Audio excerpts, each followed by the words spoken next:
Au début, quand on a ouvert, le premier 6 mois a été super intense. On manquait de staff un peu parce qu'il n'y avait pas de main-d'œuvre, tout le monde était sur la PCU. Fallait quand même qu'on reste ouvert puis qu'on travaille. Fait qu'on faisait quand même des journées de comme 16 heures à tous les jours. C'était vraiment, on était au bout du rouleau complètement. Puis à un moment, on a décidé de, ben là, on prend une semaine off, on ferme, on a besoin de récupérer.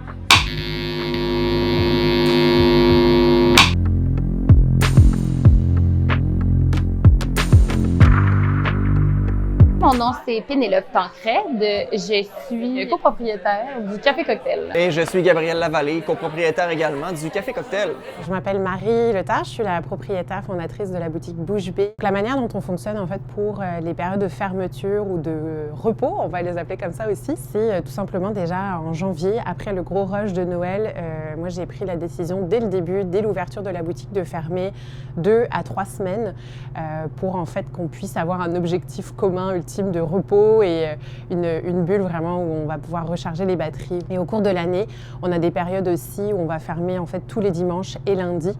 Donc le lundi, c'est toujours fermé. Le dimanche, c'est fermé par saison. On avait décidé de prendre des vacances pendant le temps des fêtes cette année. C'était 2 semaines où on fermait. On travaille comme des fous, en fait, derrière le bar, tout le temps. On adore qu'est-ce qu'on fait, mais ça a un coût émotionnel, puis ça a un coût d'énergie aussi. Même si le temps des fêtes, c'est une période qui est quand même achalandée, puis qui est très en demande, qui fait rentrer beaucoup d'argent dans la business, nos familles sont disponibles pendant ce moment-là aussi. Puis on avait envie de pas manquer ce moment-là avec nos familles, justement, parce que c'est le seul moment où tout le monde se rejoint ensemble. Avec l'ouverture du café, on voulait aussi prioriser une vie au travail professionnelle qui était saine en restauration.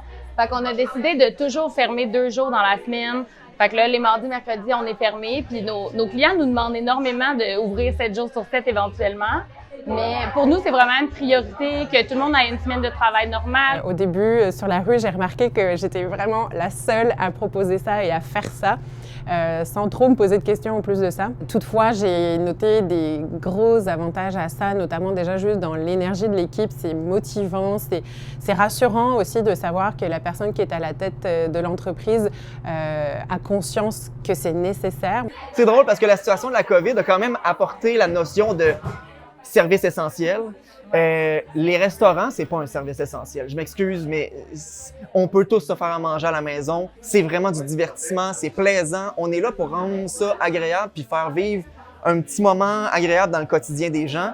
Si nous, on n'arrive pas à faire vivre ce moment-là, c'est sûr que la méthode peut paraître un peu différente, de penser plutôt bien-être, santé de l'équipe, santé mentale, etc., confort de travail plutôt que chiffres, rentabilité, croissance, etc.